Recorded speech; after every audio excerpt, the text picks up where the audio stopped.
There is nothing routine about a traffic stop. It's one of the most dangerous parts of their job. Gina shared with me what her life looks like now and her plans for the future. Several thousand people in Lake and Cuyahoga counties are without power right now, so let's get a check on the forecast. Critics say the president could end the practice with a phone call if he so chose. On the most American holiday, a man is accused of plotting a terrorist attack right here in Cleveland. Akron City Council voted to create a vacant building registry. It would catalog all of the commercial and industrial properties that need attention. A former police officer is accused of being the Golden State Killer. And in the previous positions they've held, what do we know about that? They hit close to home, right here in Northeast Ohio. Its bacon is literally in the air here. We can smell it. So where does this performance rank of all of King James' performances? Now I'm feeling it. It's warming up a bit. The clouds cleared. Since Sunday, you know, there have been a lot of questions about Ryan's story. It was confirmed, then it was denied. We'll take you inside the delegates' vote in just a moment, but first, some big names took the stage tonight. This is the one, right? Are you going to say yes to this dress? Or your course in public square. Whoa, Sarah, what are you doing? I thought I saw a bug coming this way. It's actually the screen here. Getting a little scared. I was like, whoa, what's going on there? A solid sea of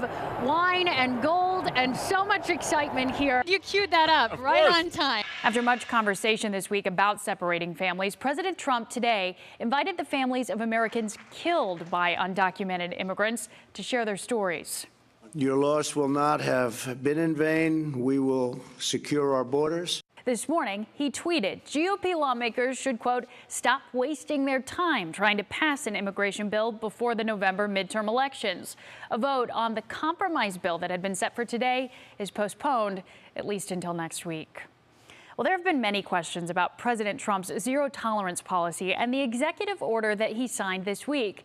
One big one, what's changed under the Trump administration? A viewer asked our Verify team if families were also separated during the Obama presidency. Our sources are two immigration experts in Texas. Gordon Kwan, a prominent immigration lawyer, says many of the kids detained during the Obama presidency arrived at the border alone. What we're looking at now are families that are coming together. Of course, families illegally crossing the border isn't new, but how they're handled is, according to University of Houston professor Jeffrey Hoffman. There were family detention centers set up in Carnes, for example, in Dilley, and that's certainly true. But there was nowhere near the amount of family separation that exists now under the current administration. And the real reason for this is the zero tolerance. Instead of catch and release or detaining families together, zero tolerance means all adults are sent for prosecution. Since kids can't stay in adult jails, they were separated. We did not have tent cities. We did not have facilities that hold hundreds of minor children. It was never enforced in that way, either under Obama or under George W. Bush. Border Patrol does have statistics readily available about how many families and unaccompanied minors are detained. Information about family separations is harder to find, and Border Patrol officials didn't provide those numbers when our team asked for them. And without the numbers themselves, it's the facts from these experts that deal closely in this work daily that we're looking at. And they say claims that just as many families were separated during the Obama presidency are false. Vacant buildings are an ugly problem in nearly every part of Northeast Ohio. I've noticed them for years in my hometown, Akron. In fact, it's a problem in every corner of the city. Now the city, though, is trying something new to win a battle on blight, hoping to build on the success of a borrowed idea. It's ugly. It's real ugly. You know, catches on fire. Yeah, it's just a big ass eyesore. It had no doors. It's weird. I don't really like it. I'm scared to walk by. It's called Hotel Haven by its neighbors, but if anything, 355 Morgan Street is a haven for garbage and seedy behavior. It's really the poster child for industrial blight. Here, police and fire crews have been called out some 36 times in the past year, and it's just one of some 500 commercial and industrial properties in Akron that have seen better days. Often, these empty shells invite crime and disrupt economic progress. Akron Mayor Dan Horrigan hears it all across the city. Every ward and every area of the city is impacted by a vacant commercial structure that somebody is not taking care of. Is this a safety concern? Is this a financial and economic and infrastructure concern? Is it all of the above? Yeah, I would say all of the above. Last month, Akron City Council voted to create a vacant building registry. It would catalog all of the commercial and industrial properties that need attention. There are 5 here along this stretch of Romig Road. Eventually, some could be demolished, while others could be reimagined and redeveloped. So we did look at like Toledo and Sandusky and other cities across the Midwest to say, what are you doing to be able to do this stuff? We started out in 2012 with 115 buildings. To this day, we are down to 16 structures. And by my predictions, by the end of this year, we'll be in the single digits. Akron is borrowing best practices from Sandusky, where Fire Marshal Steve Rucker spearheaded its program. Of all the things that I've been involved in my life, this is probably one of the most successful. Rucker's initial concern was simply to protect his officers, who were sent into dangerous conditions to protect buildings their owners had often ignored. So to keep track, once a building has been vacant for 30 days, it goes on the list. Owners must pay $400 a year to register, which doubles annually, maxing out at $6,400 every year from year 5 on. The escalating fee structure is a motivator. Take care of your property. Fill it up, or maybe tear it down. It's something that we don't like to do and really is meant to be a last resort, but what trumps that is sort of health and safety issues. Sandusky has seen unusual success because it's also invested in incentives for economic development. In the program's 6 years, there have been $100 million of outside investment, 30 new businesses, and 400,000 square feet of redevelopment in downtown alone.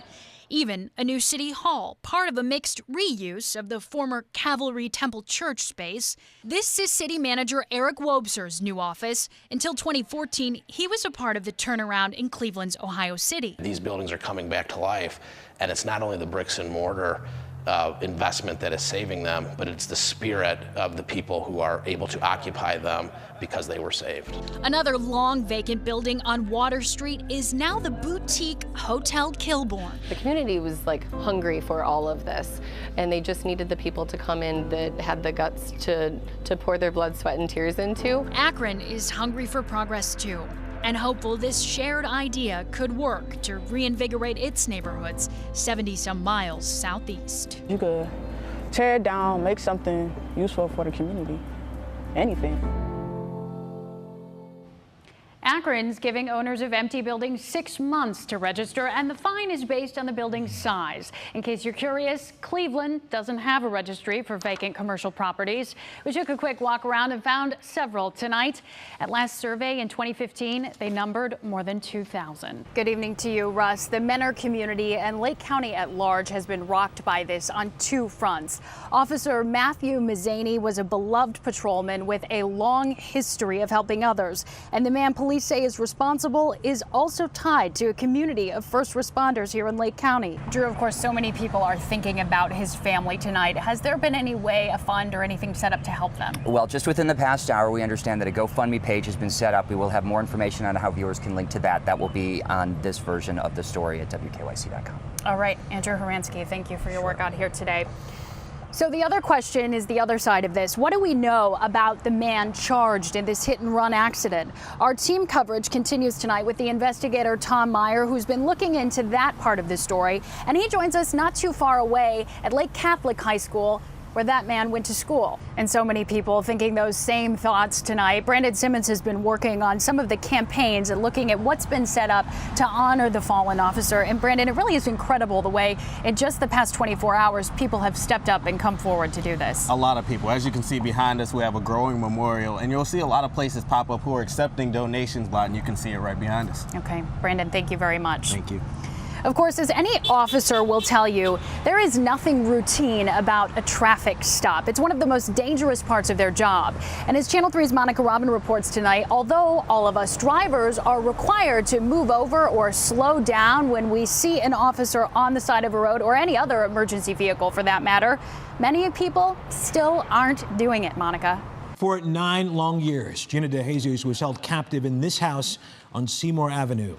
When she, Amanda, and Michelle finally escaped, so much in the real world had changed. Today, I sat down with Gina, who talked about the days after she found freedom and how she's working to put it all behind her. We prayed for you and that we helped look for you, and I'm really happy and grateful that you did. Gina DeJesus is more than her story, more than the 9 years she spent inside Ariel Castro's House of Horrors. She's now 28, and she's speaking up. I used to be really shy, but now I'm just not shy anymore, not that shy. And are you happy?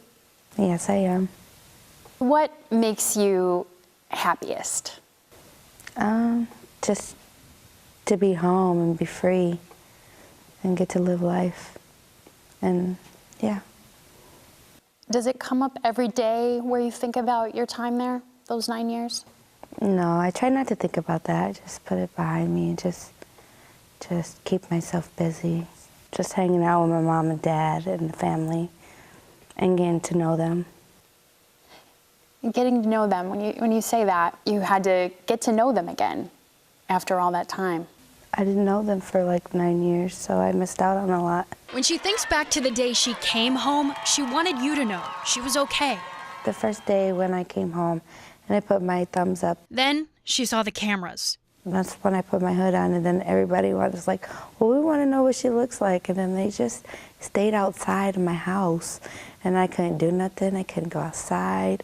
Things have gotten better with time, but this fame she didn't choose still has its moments. Sometimes you got them people that just stare at you, and they're like, or they'll come up to me and they'll want like hugs and pictures. And how does it make you feel? A little uncomfortable. One thing that's helped her grow, writing her memoir, Hope, along with Amanda Berry. What was that process like? I thought it was like therapy. I got to get everything out. And then like towards the end, it was like they would read it back and I'm like, that was my life for 9 years. Almost didn't feel real? It was horrible. But it's over. Yeah. Now her focus is her family and giving back. You'll hear what she's been up to for the past 5 years in 15 minutes. Good evening, Russ. Melinda Pleskovic was a 6th grade teacher here at the middle school behind me. Our whole team has been looking at this tonight. We start, though, with the investigator, Tom Meyer, who's learned that Pleskovic and her family had been harassed and victimized all year, and police hadn't been able to stop it. Tom, good evening to you. Carly Flynn Morgan has been working on this story as well today, and Carly joins me out here at the middle school. You talked with many people who knew Melinda and the Pleskovic family. It's got to be difficult for everyone, but that much more so for her students and how they're processing all of this today. Yes, Sarah, she was a teacher for nearly 3 decades and touched countless lives. Described as silly but serious when called for, no one I spoke with could understand why. Now, one of the couple's daughters was engaged, and Sarah, friends tell us that wedding was scheduled for this upcoming Saturday, adding to the terrible tragedy here. Oh my gosh, yeah, it's hard to imagine what the family is going through right now, and her wider family, the Strongsville community, all really shaken by this, as you can imagine. And so many of the students and teachers, it seems like, thinking of her school wasn't quite the same. You heard it there in the story. People who knew her say it'd be hard to find someone who wasn't touched by her in this Strongsville community. Yeah. All right, Carly, thank you. And Russ, as we said, the community here quite shaken by this, but the investigation is really just beginning. As Tom mentioned, police have been quite tight-lipped on this so far. What we know, we will touch on a little bit later in the broadcast. Ninjas invade Public Square. Coming up, a behind-the-scenes look at the hit show being filmed right here in Cleveland. And good evening, I'm Sara Shookman here on Superior on the main course for American Ninja Warrior. Those test races are underway right now, and later tonight, about 100 people will be competing here in a qualifying round. We can't show you all the obstacles just yet, but I can tell you it starts here with those floating steps. A successful run right there. And that famous warp wall is along the course as well. Taping begins at 8:30 tonight. Only 15 people of those 100 competing today will be advancing to the season 9 finals. I knew my partner Sara Shookman was brave and adventurous, but here she is taking on the American Ninja Warrior course in Public Square. Whoa, Sara, what are you doing? Oh my gosh, I knew this wouldn't be pretty to watch, but this is actually the first time I've seen it, and wow. It's harder than it looks, guys. Let me just say that much, okay? Yeah. It was incredible to have all these people cheering me on, though, and I was just determined, like, not to end up in that water. Right. Oh my gosh. Here you go. Oh my goodness. Oh. Was it scary? How would you describe it? I was totally freaked out before we even got started. When they just approached me about doing this, I mean, I was pretty nervous. And so as I say that, with our next contestant up right behind me here, I'm sure these folks are not nervous. But yes, it does. You get a little caught up because there's all these people watching you, this big stage you're up on, and then you need a lot of physical ability to be able to do these things, more than I have. Well, listen. Just going to the gym doesn't get you there. Major props to you for trying that. That's fantastic. Thank you. Do something that scares you, right? Something I like did that today.